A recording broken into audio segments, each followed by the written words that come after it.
Hello everyone. সকলোৱে মোৰ YouTube আৰু ফেচবুক চেনেল মইনাময় গাঁৱৰ ল'ৰা মইনাছ চেনেলৰ যোগেদি আপোনালোকক আমাৰ বাৰীখন দেখুৱাব বিচাৰিছোঁ। এয়া মই দিয়া গুটি মোৰ বন্ধুৱে কৰিছে খেতি, এবিঘা মাটিৰ খেতি। চাওক, এবিঘা ভোল, জহা ভোল।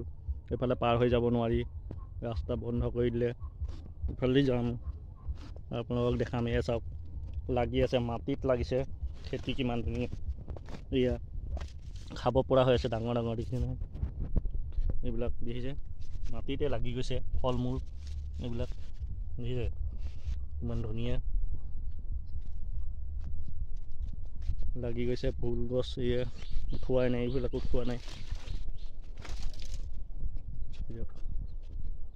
হৈছে। এবিঘা মাটি খেতি ইমান ধুনীয়া হৈছে। এনেকৈয়ে তেওঁ প্ৰত্যেক বছৰে খেতি কৰে। খেতি কৰি নিজৰ জীৱিকা কৰি আছে। আৰু এইফালে বিলখনো আছে, এইখনৰ নাম তৰাণী বিল। এয়া মই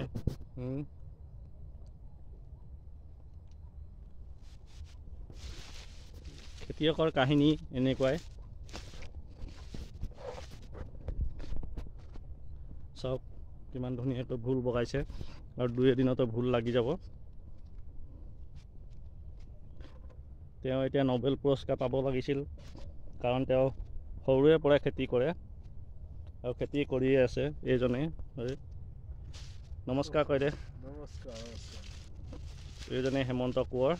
সৰুৰ পৰাই ঢেকীয়া কচু বেছি আজি তেওঁ বুঢ়া হৈ গ'লগৈ, কিন্তু চৰকাৰে তেওঁক একোৱেই সুবিধা কৰি নিদিলে। কিবা কিবি পাইছ চৰকাৰ ফালৰ পৰা? টেণ্ট হাউচ নাই পোৱা? হেৰি ল'লি জানো? টেণ্ট হাউচ পালি?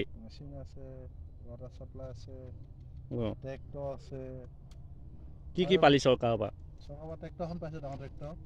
আৰু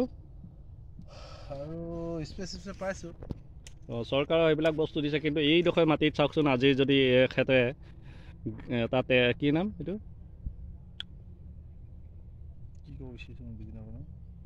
নন্দহঁতৰ আছে যে মণি, এটা যদি গ্ৰীণ হাউচ পালেহেঁতেন কিমান ভাল লাগিলেহেঁতেন। চৰকাৰে গ্ৰীণ হাউচ দিয়াৰ ব্যৱস্থা কৰি দিয়ক, চাই লওক। মই এতিয়া কি হ'ল, একে জেগাত দুবিধ খেতি এইফালে একে জেগাত তিয়হ, এইফালে ভোল দেখিছে নহয়। তিয়হটো কাটি শেষ হৈ যাব, দুটা খেতি কৰিছে। তাৰ পাছত আৰু ভোল বগাব।